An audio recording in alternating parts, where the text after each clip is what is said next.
जय Hind and hello guys, स्वागत है आपका आपके अपने YouTube चैनल ज्ञानदेव होस्ट में। और इस वीडियो में मैं आपको बताने वाला हूं रेलवे रिक्रूटमेंट बोर्ड यानी कि RRB ALP ऑनलाइन फॉर्म 2025 के बारे में। यहां पर गाइस आपको लेटेस्ट अपडेट के साथ में फॉर्म को कैसे फिल करना है इसके बारे में संपूर्ण जानकारी दी जाएगी, क्योंकि मैं आपके लिए एक स्पेशल वीडियो बना रहा हूँ। आपके सामने यहाँ पर काफ़ी सारी प्रॉब्लम आ रही है फॉर्म को भरते समय, बहुत सारे इशू आ रहे हैं, बहुत सारे आपके सवाल डाउट है, तो ऐसे में एक करके कमेंट का आंसर करना पॉसिबल नहीं हो पाता, इसलिए स्पेशल वीडियो आपके लिए बनाई जा रही है। अगर आप इस वीडियो को देख करके फॉर्म को भरेंगे तो आप गलती से भी मिस्टेक नहीं करोगे, इसलिए आपको वीडियो को बिना स्किप किए पूरा देखना है। अब चलिए शुरू करते हैं।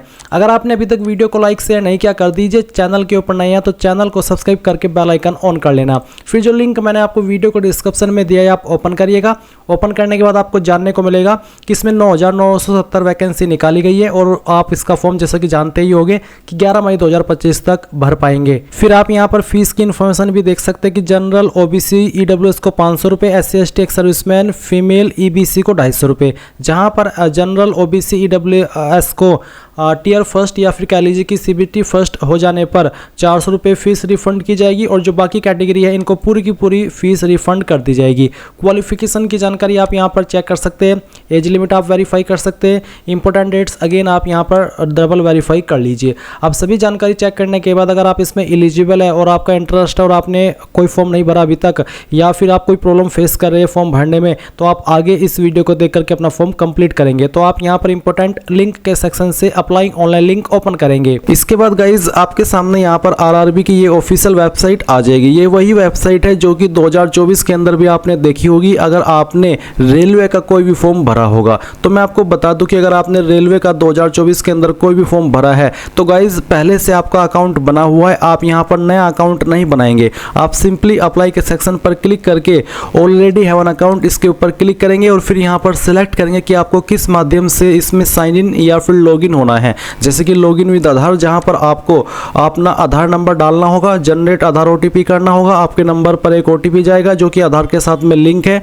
जो कि आप यहां पर डालेंगे और फिर आई एम नॉट रोबोट के ऊपर क्लिक करके लॉगिन कर लेंगे। पर गाइज अगर आपको इसमें कोई इशू आ रहा है तो आप यहां पर लॉगिन विद RRB अकाउंट इसके ऊपर क्लिक करेंगे और जो आपने नंबर या ईमेल रजिस्टर किया था रजिस्ट्रेशन करते समय उनमें से कोई एक चीज़ यहाँ पर डालेंगे। जो पासवर्ड बनाया था उस वक्त वो पासवर्ड डालेंगे और फिर यहाँ पर आई एम नॉट रोबोट के ऊपर क्लिक करके लॉगिन कर लेंगे। एक चीज़ यहाँ पर ये आती है कि आपको आपका नंबर या ईमेल तो याद है पर अपना पासवर्ड आप भूल गए हैं, तो फिर आप यहाँ पर ऐसे में फॉरगॉट पासवर्ड के ऊपर क्लिक कीजिएगा।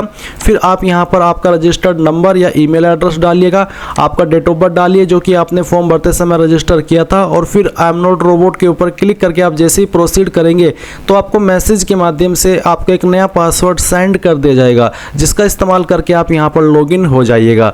पर गाइज अगर आप बिल्कुल फ्रेशर है, आपने इस वेबसाइट का इस्तेमाल करके अभी तक कोई भी फॉर्म नहीं भरा, तो आपको इसमें सबसे पहले अकाउंट क्रिएट करना होगा। इसके लिए आप यहाँ पर क्रिएट एन अकाउंट इसके ऊपर क्लिक करेंगे। नाउ गाइज आपके सामने यहाँ पर कुछ ऐसा इंटरफेस आएगा और यहाँ पर आपको यही बोला गया है कि अगर आपने 2024 के अंदर कोई भी CEN का फॉर्म भरा था तो आपको इसमें रजिस्टर दोबारा करने की आवश्यकता नहीं है, आप पुरानी इन्फॉर्मेशन से लॉगिन हो सकते हैं। और ये चीज़ मैं आपको पहले ही क्लियर कर चुका हूँ, तो आप इस इंस्ट्रक्शंस को यहाँ से ओके कर दीजिए। अब आती है आपकी कंट्री ऑफ नेशनलिटी। तो इसमें सबसे पहले अगर आप इंडियन है तो आप इंडिया सेलेक्ट कर लीजिएगा। फिर यहाँ पर पर्सनल इन्फॉर्मेशन में आपको जो भी इन्फॉर्मेशन देनी है वो अपने 10th के सर्टिफिकेट के अकॉर्डिंग देनी है। तो आपका जो भी फुल नेम है वो आप यहाँ पर एंटर कर दीजिए। इस फुल नेम को आपको दोबारा डाल करके यहाँ पर वेरीफाई कर देना है। फिर आपसे पूछेगा कि क्या आपने आपका नाम बदला है 10वीं के बाद में, अगर हाँ तो यस, नहीं तो आप नो करेंगे। फिर गाइज जो भी आपकी डेट ऑफ बर्थ है वो आप यहाँ पर कैलेंडर के ऊपर क्लिक करके सिलेक्ट कर लीजिए। पहले ईयर, फिर यहाँ से आपका जो भी मंथ है वो सिलेक्ट कर लीजिए और उसके बाद में डे, तो आपकी डेट ऑफ बर्थ आ जाएगी। इसके बाद में आप यहाँ पर देखेंगे रीटाइप डेट ऑफ बर्थ, यानी कि जो भी DOB अभी आपने यहाँ पर सिलेक्ट की है वो आपको दोबारा से टाइप करनी है इसको वेरीफाई करने के लिए। तो आप यहाँ पर इस तरह से अपनी जो भी DOB यहाँ पर आपने भरी है उसको वेरीफाई कर दीजिएगा। ये करने के बाद आप देखेंगे जेंडर, तो आपको आपका जेंडर सेलेक्ट कर लेना है, मेल, फीमेल या फिर ट्रांसजेंडर, और उसके बाद में इसको दोबारा सेलेक्ट करके वेरीफाई करना है। फिर आप यहाँ पर फादर नेम डालेंगे। फादर नेम भी आपका 10th के सर्टिफिकेट के अकॉर्डिंग होना चाहिए, पूरा नाम डालिएगा और उसको दोबारा डाल करके वेरीफाई कर दीजिएगा। फिर आएगा मदर नेम, तो आपको माता जी का नाम यहाँ पर अपनी देना है और इसको भी आपको दोबारा से डाल करके वेरीफाई कर देना है। अब आती है कॉन्टैक्ट डिटेल। यहाँ पर गाइज आप आपकी ईमेल एड्रेस डालिए और उसके उसके बाद में जनरेट ईमेल ओटीपी कीजिए। आपकी ईमेल के ऊपर एक ओटीपी जाएगा जो कि आप यहाँ पर डाल दीजिएगा। फिर सेम वे में आप अपना नंबर डालेंगे जो कि आप रजिस्टर करना चाहते हैं और फिर उसके बाद में जनरेट मोबाइल ओटीपी के ऊपर क्लिक करेंगे। नंबर ओटीपी आएगा नंबर के ऊपर और वो यहाँ पर डाल दीजिएगा। इसके बाद आप यहाँ पर देखेंगे Aadhaar verification, please enter your Aadhaar card number या फिर वर्चुअल आईडी जो होती है 16 डिजिट की, वो भी आप दे सकते हैं या फिर अपना 12 डिजिट का आधार नंबर भी दे सकते हैं। तो कोई एक चीज़ आप यहाँ पर डाल दीजिए और फिर उसके बाद में आप ओटीपी वेरिफिकेशन करना चाहते हैं या फिर फिंगरप्रिंट वेरिफिकेशन। अगर आपके पास बायोमेट्रिक मशीन है तो आप फिंगरप्रिंट वेरिफिकेशन भी सेलेक्ट कर सकते हैं, और अगर आपको वो नहीं है और आपका नंबर आधार के साथ में लिंक है और आपके पास वो नंबर है अवेलेबल तो आप ओटीपी वेरिफिकेशन सेलेक्ट कीजिएगा और जनरेट आधार ओटीपी के ऊपर क्लिक कीजिएगा। देन आपके नंबर के ऊपर एक ओटीपी आएगा जो कि आप यहाँ पर डालिएगा और उसके बाद में आप यहाँ पर वेरीफाई के ऊपर क्लिक कीजिएगा।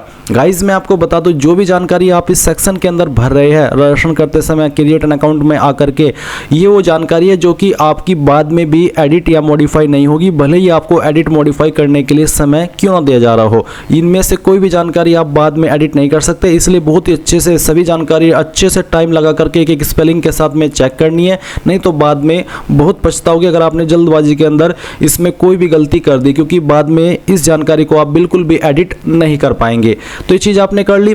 अब आप यहाँ पर टिक करेंगे और उसके बाद में आप एक पासवर्ड बनाएंगे। पासवर्ड आपका कैसा हो उसका एग्जाम्पल आप यहाँ पर देख लीजिए। इसमें पासवर्ड में इंग्लिश का कैपिटल लेटर होना चाहिए, स्मॉल लेटर होना चाहिए, एक स्पेशल कैरेक्टर होना चाहिए और साथ ही डिजिट, कुछ इस तरह का पासवर्ड आप बना लेंगे और उसको दोबारा डाल करके यहाँ पर वेरीफाई कर देंगे। देन गाइज आप यहाँ पर आई एम नॉट रोबोट इसके ऊपर क्लिक करेंगे। इसके ऊपर क्लिक करने के बाद जो भी जानकारी आपने भरी है वो आप यहाँ पर preview and create an account इसके ऊपर क्लिक करके रीवेरीफाई कर लेंगे। अगेन आप उसको अच्छे से चेक कर लीजिएगा, टाइम लगा करके यहाँ पर आपके सामने सभी डिटेल्स जो आपने भरी है उसका प्रीव्यू आएगा।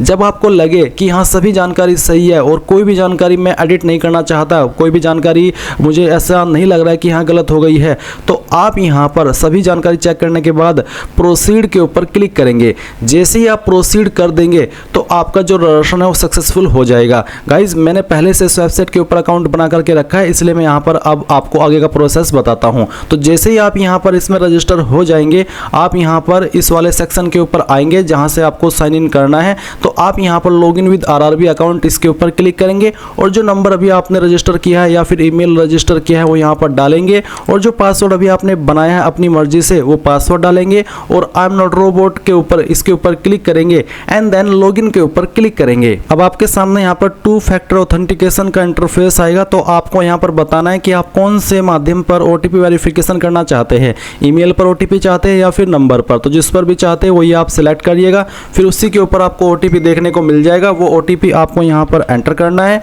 और उसके बाद में आप यहाँ पर इसमें और लॉगिन के ऊपर क्लिक करेंगे।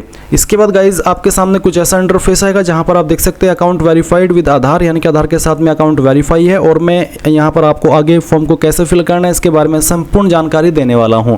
तो आप ऑनलाइन एप्लीकेशन के सेक्शन में आएंगे और यहां पर आपको आपका जोन सेलेक्ट करना है जिसके अंदर आप अप्लाई करना चाहते हैं। ये सिलेक्ट करने के बाद में आप I am not currently liberated by any RRB और आरआरसी इसके ऊपर क्लिक करेंगे और नेक्स्ट के ऊपर क्लिक कर देंगे। अब गाइज ऊपर की तरफ आपकी वो इन्फॉर्मेशन आएगी जो कि आपने रजिस्ट्रेशन करते समय भरी थी और यहाँ पर आपको जो इन्फॉर्मेशन भरनी है वो आपको भरनी है मैरिटल स्टेटस से। तो आप बताएंगे कि आपका स्टेटस क्या है, अनमैरिड हो या फिर मैरिड हो, जो भी है वो आप सिलेक्ट कर लीजिएगा। रिलीजन आपका क्या है वो आपको सिलेक्ट कर लेना है। फिर पूछे do you wish to avail fee exemption, यानी कि जो फी एग्जाम्शन मिलती है SC ST OBC SC ST को और फीमेल को, क्या वो आप लेना चाहते हैं। तो अगर आप वो लेना चाहते हैं तो आप यस करेंगे, नहीं लेना चाहते हैं तो आप नो करेंगे। तो मैं सभी को यही कहूँगा कि आप इसमें यस करिएगा, क्योंकि अगर आप ये चीज़ यस कर रहे हैं तो इसका मतलब है फिर जो आपको बाद में फीस रिफंड होती है वो आपको रिफंड कर दी जाएगी। और अगर आप इसमें नो कर देते हैं तो फिर आपको आपकी फ़ीस टियर फर्स्ट का एग्ज़ाम हो जाने के बाद भी, CBT फर्स्ट का एग्ज़ाम हो जाने के बाद भी वापस नहीं होगी। इसलिए सभी कैटेगरी कैंडिडेट इसमें यस ही करिएगा। उसके बाद में आता है मदर टंग, तो आपकी मातृभाषा कौन सी है वो आपको सेलेक्ट कर लेनी है। फिर है choice of language for examination, examination के लिए कौन सी लैंग्वेज आप रखना चाहते हैं जिसमें कि आपको अपना एग्जाम देना है। जो लैंग्वेज आप यहाँ पर आप सेलेक्ट कर लेंगे यही लैंग्वेज में फिर आपको एग्जाम देना होगा। फिर है permanent visible mark of identification, आपकी बॉडी के ऊपर वो निशान जिससे आपकी बॉडी की पहचान होती है। ये निशान आपकी बॉडी के ऊपर कहीं पर भी हो सकता है और ये इसलिए लिया जाता है ताकि आप अपनी जगह पर किसी और से एग्जाम न दिलवा दे। अगर आप ऐसा करते करते हैं, तो ऐसे में ये जो आइडेंटिफिकेशन मार्क आप बता रहे हैं ये निशान ही चेक होता है। इसके बाद दूसरा मार्क, तो अगर आपकी बॉडी के ऊपर एक ही मार्क है ऐसा कोई परमानेंट जलने कटने का, तो आप पहले वाले में लिख दे और दूसरे में आपको नो मार्क लिख दीजिएगा या फिर नो अदर मार्क ऐसा आप लिख सकते हैं। इसके बाद आता है कम्युनिटी डिटेल्स, तो आपको यहाँ पर बताना कि आपकी कास्ट कैटेगरी क्या है, जनरल है, एसटी है, ओबीसी है या फिर ईडब्ल्यूएस है। मान लीजिए जनरल है तो कोई अतिरिक्त ऑप्शन नहीं आएगा। अगर आप एसटी है तो आपको बोला कि only those community which are recognised by central government of India as SC ST and OBC non criminal layer are eligible for reservation in recruitment in Indian railways. यानी कि जो सेंट्रल गवर्नमेंट के अंदर SC ST and OBC recognise की गई है category, वही यहाँ पर रिजर्वेशन का फायदा ले सकती है। तो जैसे कि मैंने डेमो के लिए एसटी सेलेक्ट करके दिखाया, तो आप यहाँ पर बताएंगे कि आपकी ट्राइब कौन सी है, यानी कि आपकी कास्ट या फिर ट्राइब कौन सी है वो आपको बतानी होगी। इसके बाद में आप यहाँ पर कम्युनिटी सर्टिफिकेट नंबर देंगे, यानी कि जो भी आपका सेंट्रल का कास्ट सर्टिफिकेट है और उसके ऊपर जो सर्टिफिकेट नंबर है वो आप यहाँ पर डालिएगा। किसके द्वारा आपका सर्टिफिकेट जारी हुआ है वो पोस्ट आपको यहाँ पर सेलेक्ट करनी है।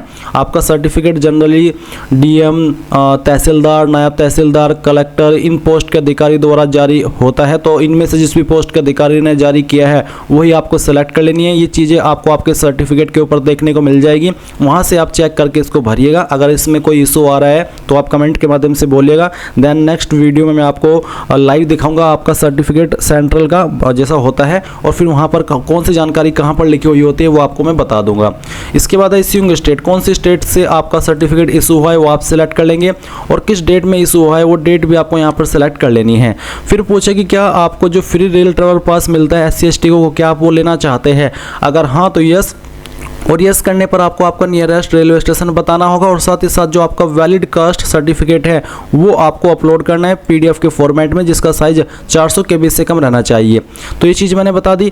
अब अगर आप मान लीजिए अपना फॉर्म OBC कैटेगरी से भर रहे हैं तो आप OBC सेलेक्ट करेंगे, और इसके बाद में यहाँ पर आपको पूछा कि क्या आप क्रीमी लेयर में आते हैं। अगर आप आते हैं तो यस करेंगे, और यस करने के बाद में आपको name of the caste, community certificate number और किसके द्वारा जारी हुआ है उस पोस्ट का नाम, उसके बाद में इस स्टेट, और फिर आपका किस डेट में जारी हुआ है वो डेट, तो ये चीज़ बतानी होगी।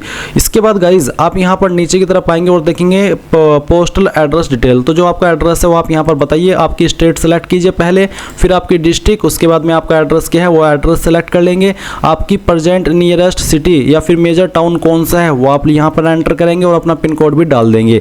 इसके बाद अगर आपका प्रेजेंट और परमानेंट एड्रेस एक है, अलग अलग नहीं है, तो आप यहाँ पर इस बॉक्स को टिक कर दीजिएगा। इसको टिक करने के बाद आपने जो इन्फॉर्मेशन प्रेजेंट एड्रेस में भरी है वो परमानेंट एड्रेस में भी आ जाएगी, पर अगर अलग अलग है तो अनटिक करके अलग से आप अपना परमानेंट एड्रेस भर सकते हैं। और फिर गाइज सभी जानकारी चेक करते हुए आप सेव करेंगे और उसके बाद नेक्स्ट के ऊपर क्लिक कर देंगे। अब आपके सामने यहाँ पर कुछ अन्य जानकारी आ चुकी है, जहाँ पर आपको कुछ सवालों के आंसर करने हैं, जैसे कि क्या आप एक्स सर्विसमैन है, अगर हाँ तो यस, नहीं तो आपको नो करना है। फिर है क्या आप इकोनॉमिकली बैकवर्ड क्लास से आते हैं, EBC सर्टिफिकेट होल्डर है, अगर हाँ तो यस, नहीं तो यहाँ पर भी आपको नो करना है। फिर है are you an employee of Indian railways, क्या आप इंडियन रेलवेज के एम्प्लॉय है, अगर हाँ तो यस, नहीं तो यहाँ पर भी आपको नो करना होगा। फिर है current employment details, name of the current department organisation, तो आपका कोई करंट डिपार्टमेंट है जैसे कि सेंट्रल गवर्नमेंट, स्टेट गवर्नमेंट या PSU, तो आप बताएंगे। अगर आप नहीं है, बेरोजगार है, तो आप नॉट एप्लीकेबल के ऊपर क्लिक कीजिएगा। उसके बाद details of course completed act apprentice, are you a course completed act apprentice in railway establishment and processing NAC guaranteed by NCVT, क्या आपने आपका अप्रेंटिसशिप कर लिया है और आप यहाँ पर NCVT के द्वारा आपका जो सर्टिफिकेट है वो प्राप्त करने वाले हैं, अगर हाँ तो यस, नहीं तो आप नो करेंगे। अब आपको यहाँ पर आपकी बैंक की डिटेल्स देनी है जहाँ पर आपकी फीस को रिफंड किया जाएगा। तो गाइज इसमें आप refund of fee account holder name, यानी कि किस नाम पर बैंक अकाउंट है वो नाम डालेंगे। फिर यहाँ पर अकाउंट का नंबर डालेंगे, उसको दोबारा डाल करके वेरीफाई करेंगे, और उसके बाद refund of fee bank IFSC code, यानी कि जो आपका बैंक का IFSC कोड है वो यहाँ पर भरिएगा। ये आपको आपकी चेकबुक या फिर पासबुक के ऊपर मिल जाएगा। जैसे ही आप ये डालने के बाद कंफर्म करेंगे तो आपको बैंक नेम और आपका बैंक का एड्रेस ऑटोमेटिकली देखने को मिलेगा कि फैच कर लिया गया है।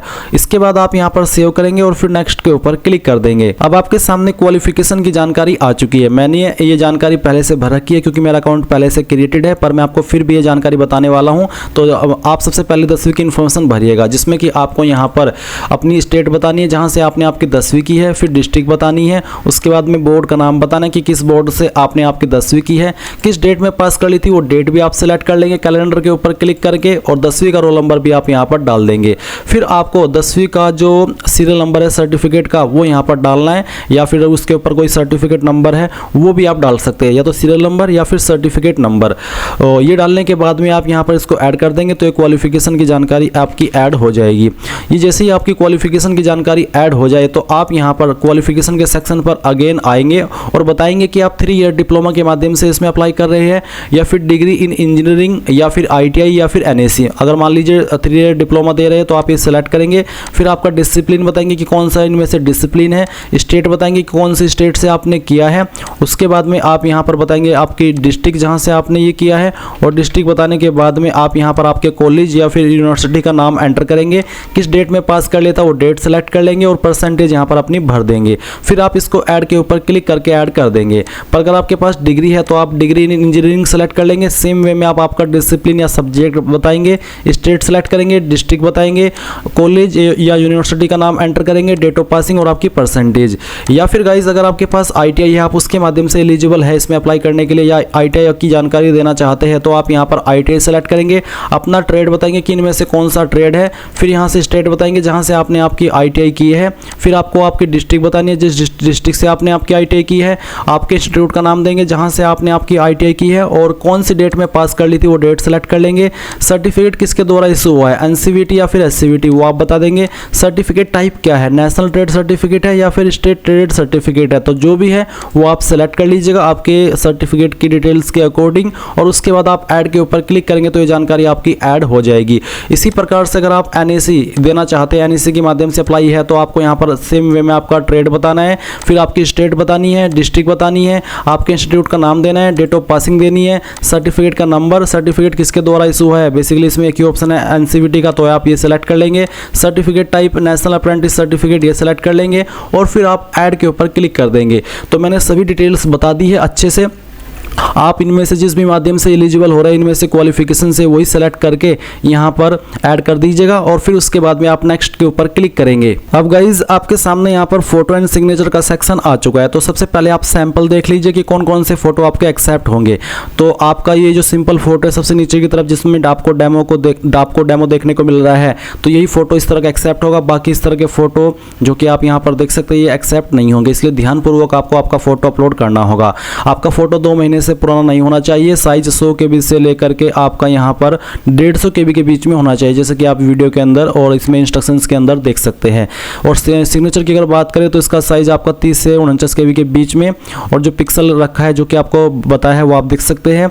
और आपका जो सिग्नेचर है वो आपका बड़े अक्षरों में नहीं होना चाहिए। तो ये चीज़ें आपको अच्छे से ध्यान में रखनी है ये चीज़ अपलोड करने से पहले। फिर आप यहाँ पर ब्राउज के ऊपर क्लिक कीजिएगा। जैसे ही आप यहाँ पर फोटो फाइल सेलेक्ट कर लेंगे इस तरह से आपके सामने आएगी। आप इसको यहाँ से जूम इन जूम आउट कर सकते हैं, और फिर इसको इस तरह से करिएगा।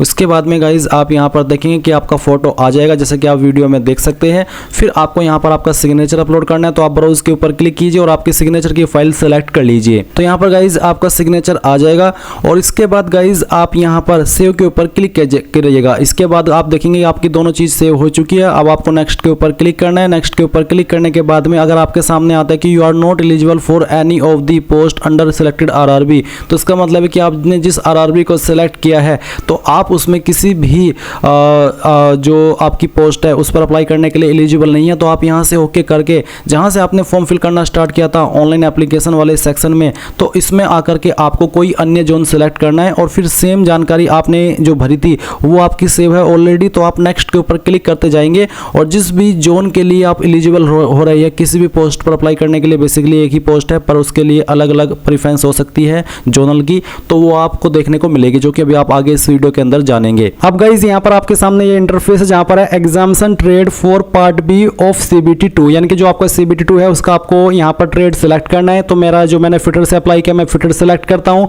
इसके बाद में यहाँ पर आपको आता है post and zone preference with the selected RRB। जो भी RRB आपने सेलेक्ट किया है उसमें आपको प्रेफरेंस के ऑप्शन दिए हैं।